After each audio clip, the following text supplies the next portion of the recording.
Welcome to Resilient. As part of a new series, we are continuing to shift our focus to what's urgent. And now, of course, that is the evolving impact of COVID-19. This special series is all about providing you with actionable insights to respond and recover from the crisis. Today, I've gathered 3 Deloitte leaders to explore the COVID-19 related challenges in the rapid transition to a virtual workforce, specifically around the impact to organizations, systems, people, and new risks as everything has become remote. We're going to talk to Steve Hatfield, the Global Future of Work leader at Deloitte, Erica Vellini, the Global Human Capital leader, and Deb Golden, our U.S. Cyber Risk leader. We are doing this recording virtually. All of us are in our home offices. The audio has been pretty good to date, but certainly not like it is when we do it live, so there may be a few glitches here and there. That's because we want to get you this information quickly. So let's get to what matters, the wisdom and knowledge of my 3 guests. So Erica, in your conversations, how ready were organizations to make this shift to working remotely? I think it's definitely, and it depends. We've seen some organizations who were highly prepared, some who were not prepared at all. It certainly depends on industry. I think the good news is that because future of work has been a pretty relevant topic in the market for the last 3 to 5 years, and remote work is a huge that most organizations have at least put in place some collaboration tools, some processes to allow their workforce to work remotely. But I think the difference here is most organizations had if you need to, you can work remotely and we can support it. That's very different from all of a sudden everyone is working remotely and we have to now change the way we're working to incorporate this new culture. And I think that's where organizations are not fully prepared. The key for me is that organizations need to recognize that remote work isn't just about, does someone have a place and a laptop and a camera and a way to dial in or be on a video conference. Working remotely is about shifting your mindset about how you can still deliver in a productive way, how you can manage the complexities with what might be going on in your home life. And that can be very different for different individuals. And so how can organizations look at metrics, data, start to understand their workforce at a more detailed level so that they can really start to confront the challenges with bringing a remote way of working into their culture and sustain it for the future? Deb, what are some of the immediate impacts of COVID-19 on technology and an organization's cyber security approach or posture? Obviously, this is something that you are probably dealing with day in and day out, but what are some of the immediate impacts that you're seeing? So in the short term, we're seeing 3 major trends. One that Erica just mentioned around, greater remote work. Obviously, the pressure is not just from a people perspective, but obviously it's going to pressure test the bandwidth of our secure network access capabilities, effectiveness of security controls, and the drive need for net new capabilities. I'm not sure about you, but obviously securing home networks might be new for people. We've now got not just yourself, but your family, your friends. There's streaming going on. There's lots of activity happening. So the pressure on the home networks, let alone the security, is obviously something that we might not have thought about. And obviously, as society is progressively disrupted, we also have to be cognizant that the availability of key security personnel are going to be impacted. We know already that cybersecurity professionals are short in terms of demand and supply. And so now we're putting even more pressure on that very fine network of individuals. The other trend we're starting to see is a disruption on primary third-party and supply chain providers.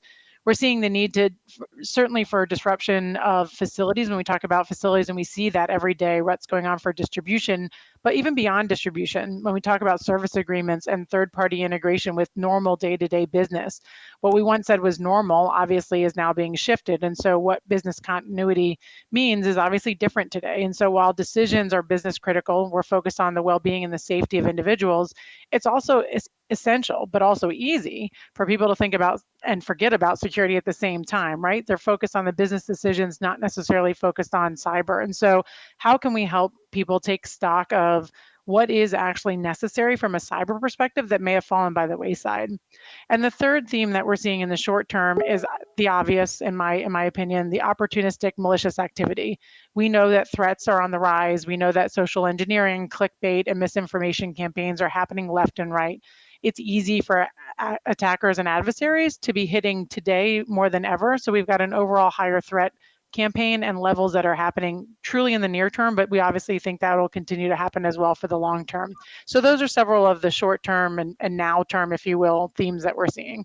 So Deb, one of the things that you talked about is that organizations should be communicating with their people to secure their home networks. My guess is there's probably a large percentage of people that haven't even thought about that since they put their network in the first place. What are you seeing companies do to communicate that, and what guidance do you have for them?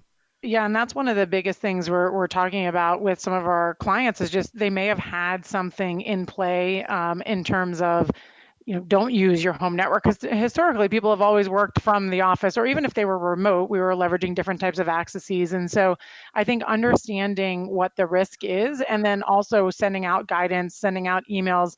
I think the big question that comes on as you think about things like phishing, we know that there's a number of corrupt emails that hackers are looking to send out, anything with coronavirus or the World Health Organization or other types of, whether it be CMS, or it doesn't matter really where it's coming from and how it's coming, people are clicking. And so when you click that clickbait in a unsecure network, bigger challenges also happening. So one of the things we're suggesting and encouraging is just communicating out to your workforce to explain to them, now that you're working in a different scenario, do you look at logging in via virtual private network? Do you look at additional security controls?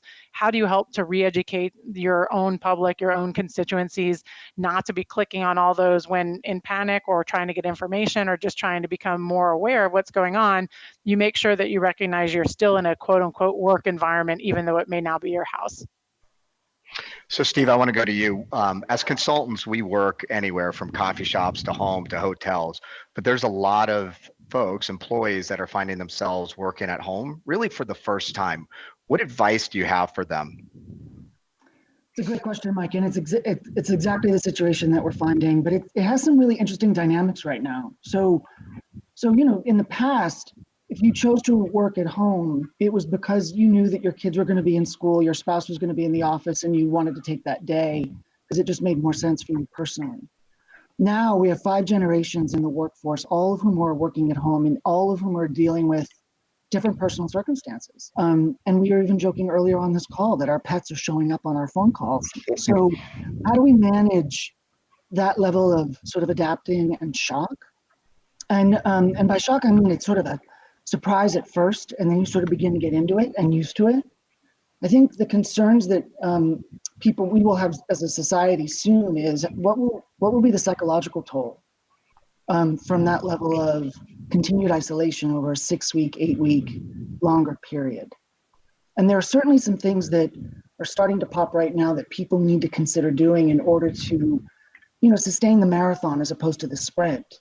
Right. So warmness breaks, a lot more authenticity. So making it okay for the fact that your kid or your pet shows up on a call, things of that sort that just shift, if you will, the culture of how people had worked in the past. Yeah, the psychological element I think is a big deal. I was actually just talking with a friend earlier today, somebody that always is very positive. He said, I'm kind of depressed. Like, this is really difficult. And so I think navigating that, as you said, especially over the next 6 to 8 weeks, is going to be critical. Yeah, I think that it means making it okay. It means understanding that there are these ebbs and flows and we're all human and these emotions have their weight and their import, and give them their space.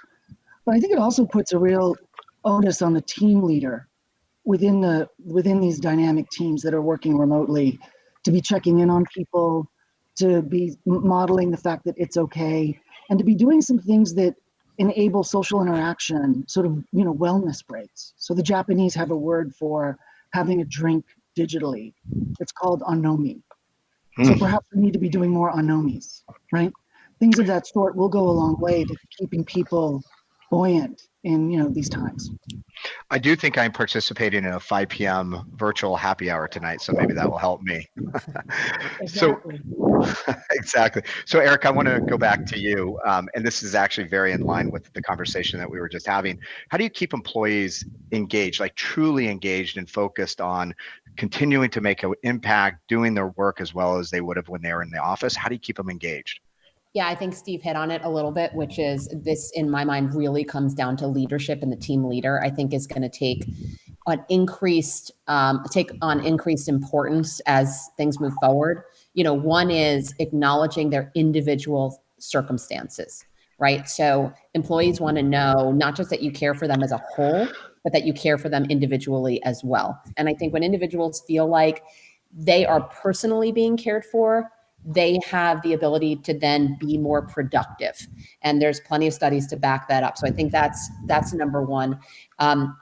Steve talked about, checking in. I think that's incredibly important, and helping employees to stay connected and giving them a sense of security, right? I think that's one of the big challenges right now is, it's not just about, how do I feel, because of the environment, but do I have a future? Is my future secure? So being incredibly transparent around what's going on, I think keeps employees very engaged because they feel like, okay, I understand where things are.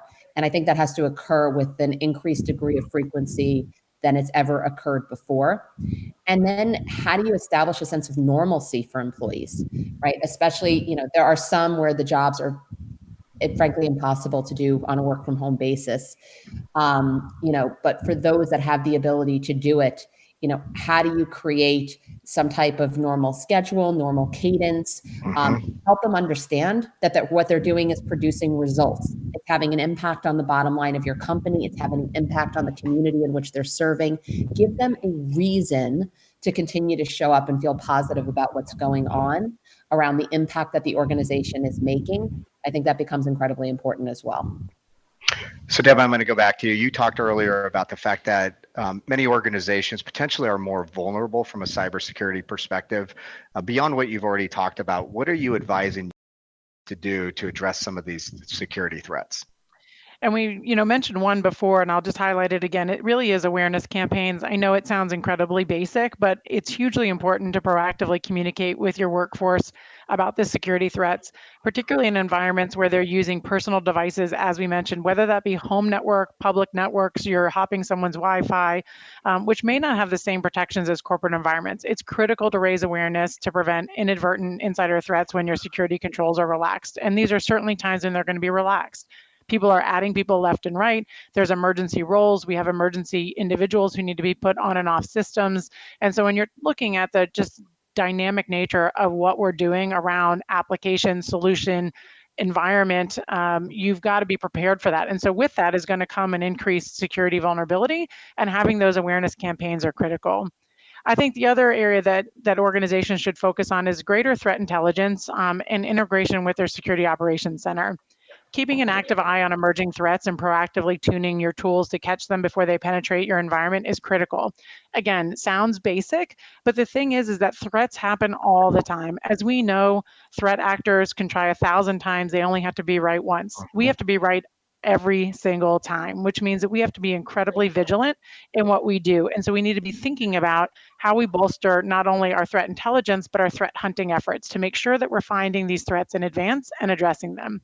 And then lastly, and probably equally as important, but making sure we're monitoring those. So knowing that we might not be able to take care of everything all at once, and that we might have a risk-based approach to figuring out where we focus first.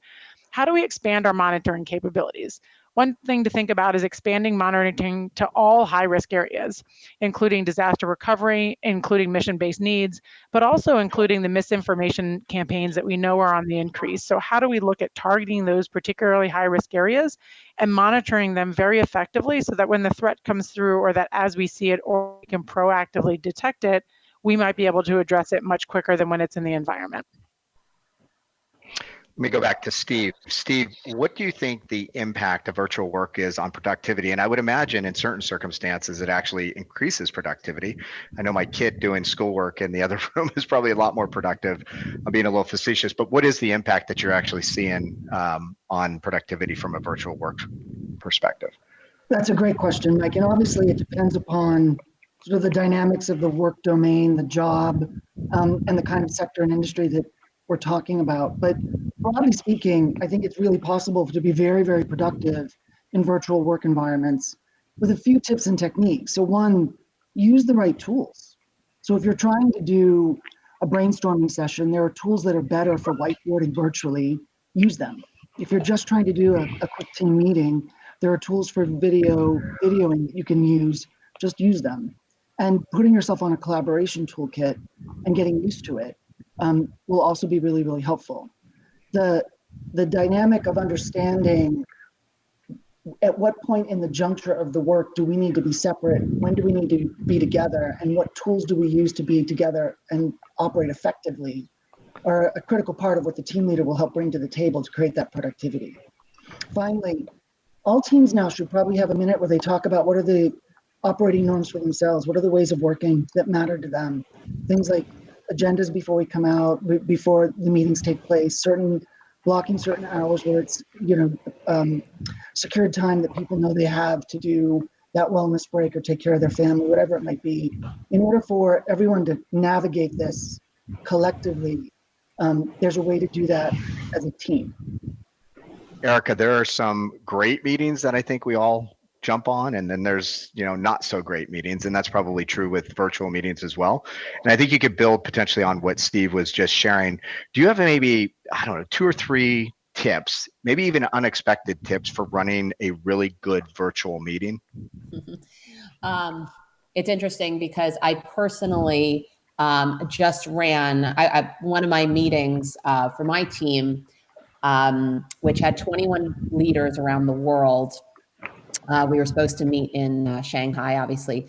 That changed, and we moved it to a virtual meeting, and we did 14 hours of virtual meeting. So it was a good test bed to see what works and what doesn't. The first is be considerate of time zones. Many of us are working not just with people in our own time zone, but across time zones. So how do you, split the load of people who have to work at off hours? Or this goes back to the point around understanding people's individual preferences. My leader in Asia Pac said, I'm fine waking up at 4 o'clock in the morning. I don't want to be on a call at 11 o'clock at night. So understanding that, I think, becomes paramount, and thinking through that, super important. Steve mentioned getting agendas out early. I think that's really important. And it's not a directional agenda. It's literally, in this time period, this is exactly what we're discussing, so that people know if they have to step out for personal reasons, care for their child, pick up food, get a delivery, whatever it is, they know exactly what's going to happen within that time period. And I think sticking to agendas is going to be more important than it's ever been before. I think oftentimes we think about agendas as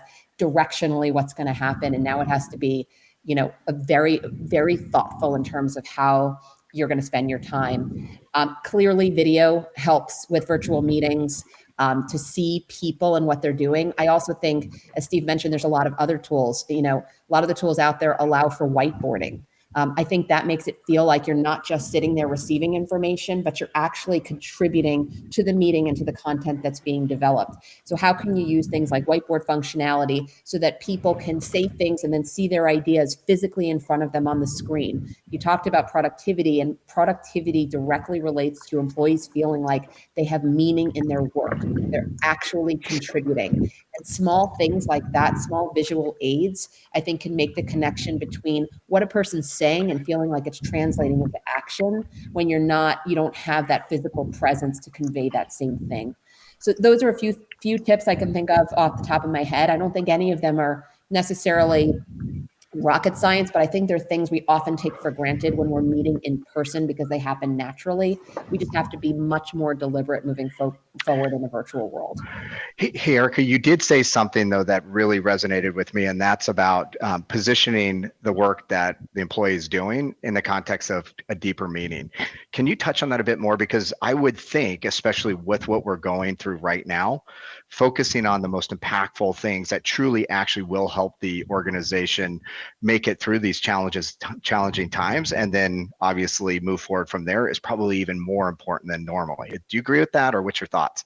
It is so important. Frankly, it's been rising in importance over the last few years. We talked about the concept of a social enterprise, which is the idea that organizations are being expected to do much more. And, we've seen employees are asking for that connection to meaning and purpose. I think we've seen increased talk about purpose in the world, but that connection to meaning, it's how is the work I'm doing meaningful to me, helping me develop the skills and capabilities I need to sustain my career moving forward. That's incredibly important. That's one layer, right? Because as workers are scared about their own security, their financial security, their career security, they want to know that what they're doing is meaningful in the context of their own personal development. Then it's, how do I craft meaning in the context of the organization I'm working for? How do I know that what I am doing is moving the organization forward, helping in whatever the most important efforts that the organization has? And that's why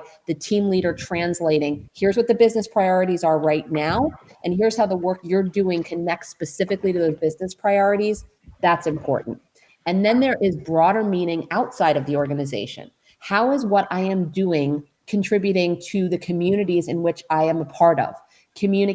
Helping to contribute to society as a whole.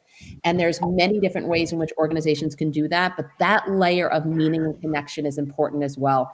So I think as we think about meaning, we almost need to ask ourselves, how are we crafting work where an individual could say, I know how it's meaningful to me and my own security and my family's welfare? How is it meaningful to the organization to which I'm a part of? And how is it meaningful to the broader communities and society in which I serve? The organizations that tackle meaning on all three of those levels, I think, are going to be the ones that see the true gains in productivity and the commitment of their employees through this difficult time. I'm inspired, Erica. Thank you for that. Deb, let's piggyback off on that. What about from a cyber perspective? Obviously, there's a lot of meaning that one could draw from protecting the organization from threats, but do you see that even escalating or evolving during the current situation?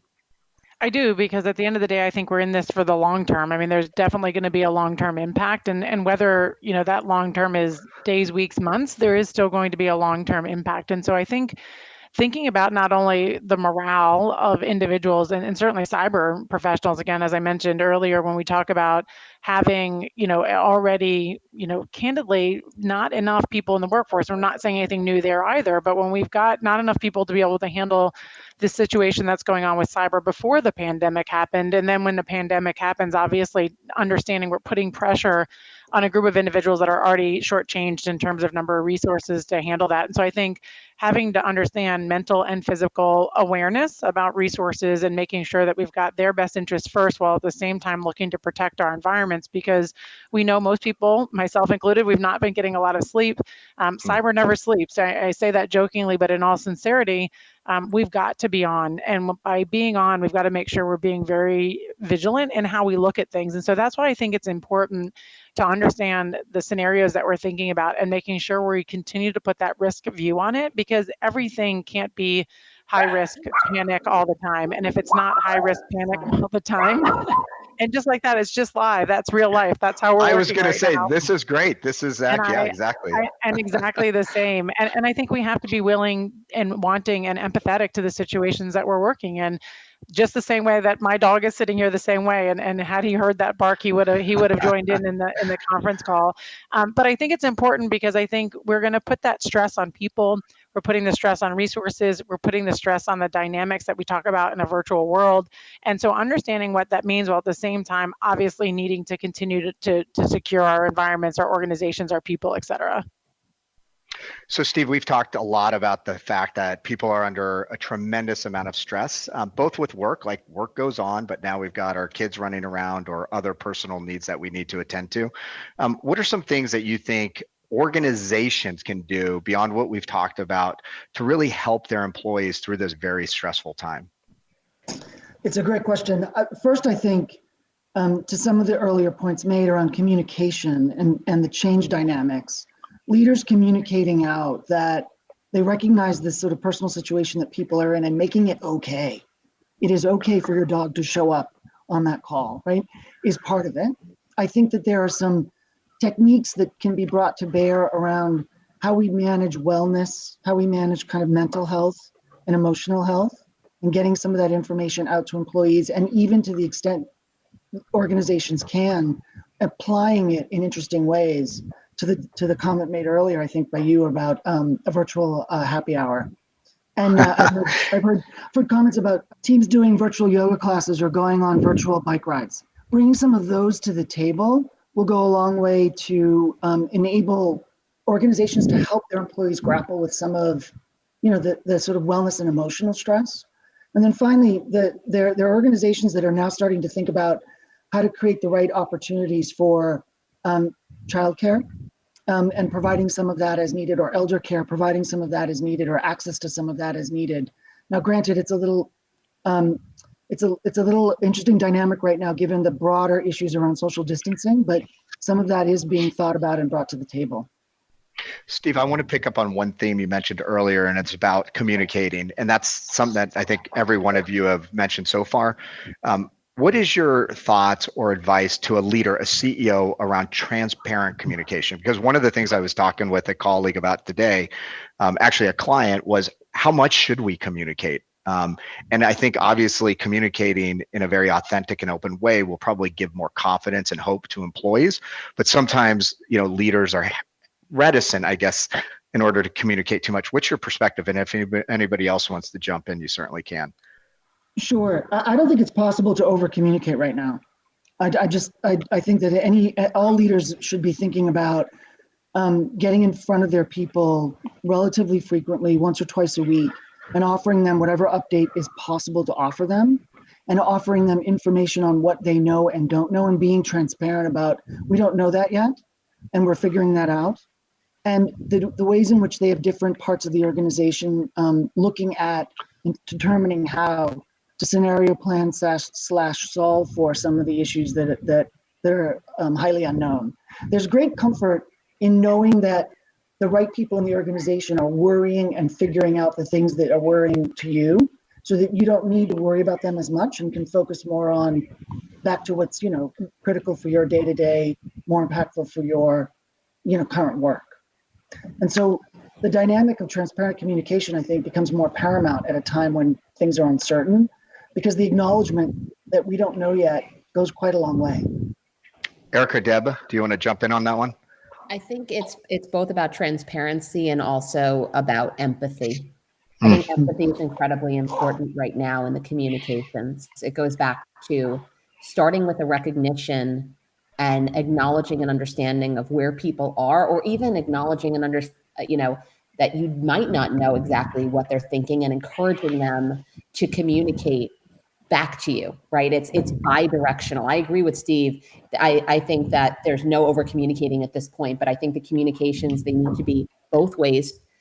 Leaders need to operate with an empathetic ear, which means taking the time to understand, maybe opening every meeting with a question around how they're doing, and maybe making that question specific to their personal circumstance to really make them feel like we understand specifically what's happening with you. The ability to communicate, to work, to lead through influence, right, is very different. The ability to demonstrate empathy in your interactions is going to be very different. The diagnosing of a situation, if you're not physically in front of your employees, is very different. So I do think we're going to see a new leadership model evolve. But as it relates to communications, there's no such thing as over communications, but make sure that empathy is front and center. The only thing I would add to that is, something I think everyone needs to be considering is both conscious and unconscious bias. I think particularly in times of quick moving dissension, whether that be positive or negative, as things just change with uncertainty, we're not always as conscious of unconscious bias. And again, I would just add to the other comments that are already made, as we think about when we're interacting with others, doesn't matter, where they come from, what they do, what their background is, where they are in the organization, if they're employed today or not. I mean, having not only an empathetic view, but also making sure we're not encroaching on any of our own unconscious biases. Hey, Deb, I'm going to stick with you. And then after that, we're going to go to a lightning round where I'm going to ask you all questions that you're going to be able to respond to quickly. But from a cyber perspective, what do you think leaders should be doing now, today, when thinking about their cyber program long term? Is there things that they should be considering, planning for, implementing now that would benefit them long term? Absolutely. There are a couple of things I'll highlight on. One, which again, it sounds like I'm telling everybody to think about their mental health by journaling, but I mean, create a running diary now. Designate personnel to keep detailed logs of activity so that we can track, review, and understand what's going on in a crisis response. So now that we have the opportunity to actually track this type of detailed record, it's going to provide us with clear insights into the future for how we can improve upon them. Second, I would say update your security incident response playbooks and create an after action report. So include all changes that you can think of: call trees, points of contacts, IT procedures, system prioritization, what gaps were there, what insights were gained. One thing to consider is that in a crisis, there often needs to be clear decision rights. Many organizations are not reacting quickly enough today because they've not triggered appropriately. They don't know who to go to. They're spending time thinking about the questions, not so much so who do I go to immediately to get those answers. The third area would be around bolstering security in high risk areas. Obviously, we know to update security architecture and ensure coverage for insider threat and cyber diligence. We just know things aren't going to snap back to normal. It's not going to be a flip of the switch or a snap of the fingers. There's going to be a gradual return to whatever the new normalcy is. And I think in turn, we have to look at how we bolster those areas.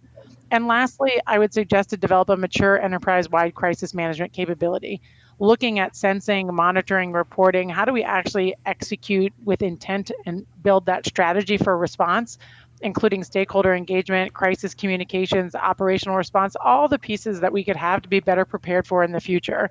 I'm hopeful that we only have to go through a pandemic once, but as we all know, history tends to repeat itself. Hey, Deb, you made a comment at the very beginning of your answer, which I think applies to cyber, obviously, because that's the context in which we were talking about it, but really everywhere, and that's journaling. And the notion that you should be writing down almost real time the experiences that you have and the lessons that you're learning, because that's going to be so invaluable in the future.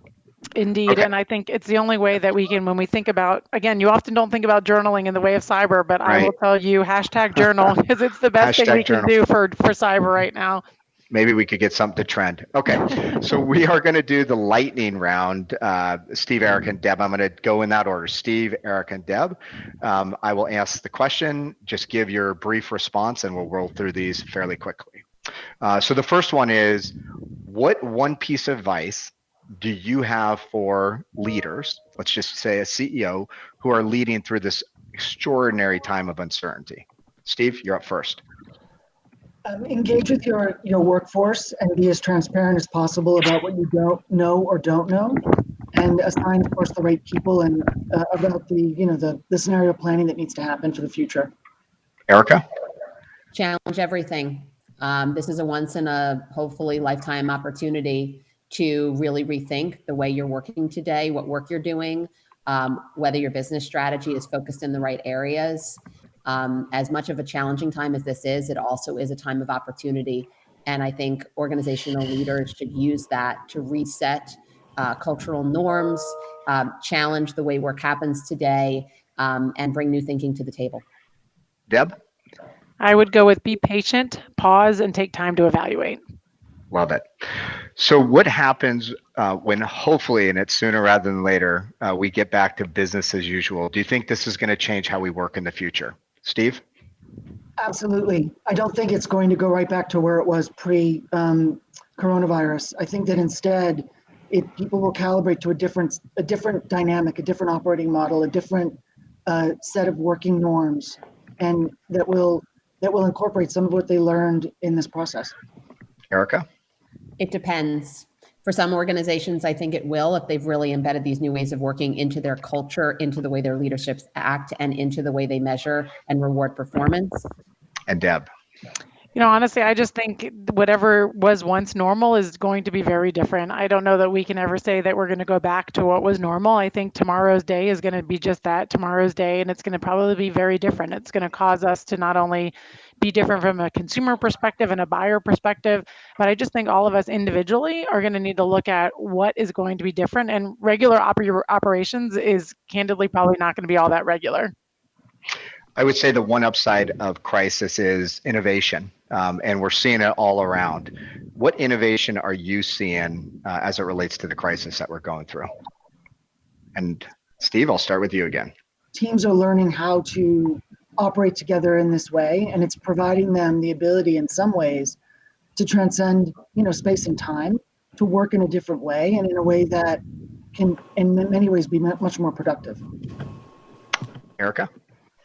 I think innovation related to how we sense what's happening with our workforce in real time and the ability to get not the standard analytics that are out there right now, but a new level of knowledge and insight on a real-time basis in terms of what's happening with our workforce that can change the way we interact with them moving forward. And Deb? And I'll take it from a slightly different perspective when I think about cyber. If we're not leveraging innovation, artificial intelligence, and machine learning, we're going to continue to get way further behind the curve. And so, given the fact that our threat landscape is expanding so much beyond the four walls, beyond our houses, beyond the country, we really need to be leveraging artificial intelligence or innovation to be able to drive more ineptness and intuitiveness into how we're looking at threats. I am going to mix it up because I've started with Steve on every one. I'm going to start with you, Erica, on this one. And the question simply is, how are you seeing leaders inspire their employees during this time? Sharing about their personal lives, bringing their personal lives to the forefront. I think there's nothing more inspirational than that. From my perspective, I have a 17-month-old. And yesterday I posted an Instagram post with my son surrounded by all of his stuffed animals, kind of joking about the fact that it was the best way I can simulate a live global audience. And I think that, finding ways to bring your personal life to the forefront, inject a little bit of humor and a little bit of humility is inspiring because it communicates to your employees, you're all in the same place, you're all dealing with similar issues, and everyone's in the boat together. Okay, Deb, now to you. How are you seeing leaders inspire employees to thrive during this crisis? I mean, honestly, it's just a way for us to continue to showcase the strengths of each other and support each other. I mean, whether that's the stories that I'm hearing for someone who drove 4,500 miles literally overnight to get their two children to make sure they could be with them during this crisis, all the way through to people having virtual dance parties. I had one yesterday with my team. It was a 3-minute dance party. Music was up incredibly loud. And just allowed everyone to not only disconnect for 3 minutes, but to literally think about nothing other than smiling, having a good time. People's kids enjoyed and joined in. My 2 dogs joined in. So just being able to have and feel connected when we're not physically being connected. And Steve, how about you? I think for me, what inspires me are the leaders that are showing more empathy, more authenticity, sort of more of a human eyes to this experience. I've also been very inspired by the organizations that have stepped up to sort of address the crisis, the organizations that have shifted their operations to do things like create more hand sanitizer or get out more supplies in certain ways. And I think more and more of that contribution will help us all as a collective. And our final question, I'm going to start with you, Erica. What's one thing that you want to leave with executives who are leading a virtual workforce? Virtual work is a starting point to transitioning to the future of work.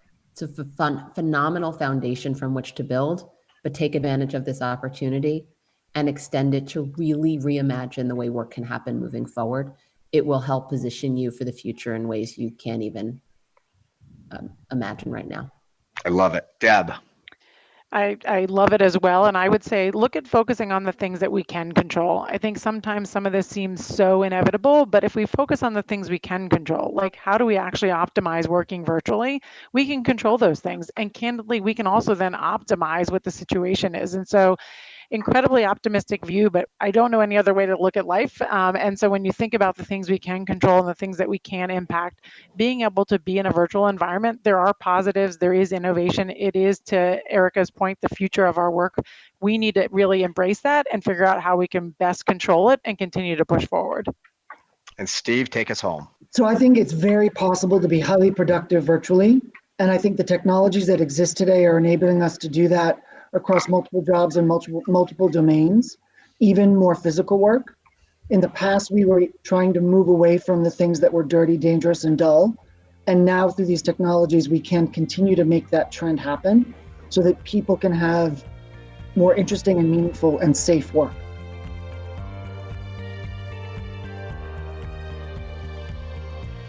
Thank you, Erica, Deb, and Steve. I know that you are extremely busy with your families and clients. Thank you for the gift of time and the incredible real-time insights. I know that this continues to be a stressful and unpredictable time for all of us. The situation is fluid and no one has all the answers. Personally, I'm staying busy with work and my family. I'm a huge believer that challenges and obstacles create the greatest meaning in life. So I'm optimistic that there will be a lot of good that comes out of this. And I hope you share the same hope and that you find positive outlets in these trying times. There's so much to consider with COVID-19, and we've really only scratched the surface. So stay tuned as we bring you more insights from leaders across disciplines as we go deeper into the issues facing businesses during this crisis. For more insights on all aspects of this topic, go to Deloitte.com. You can also find the Resilient Podcast on Apple Podcasts, SoundCloud, Stitcher, Google Play, and even Spotify. And if you have other stories you want to hear more about, suggest them at Deloitte.com/resilient. Until next time, stay safe and remain resilient.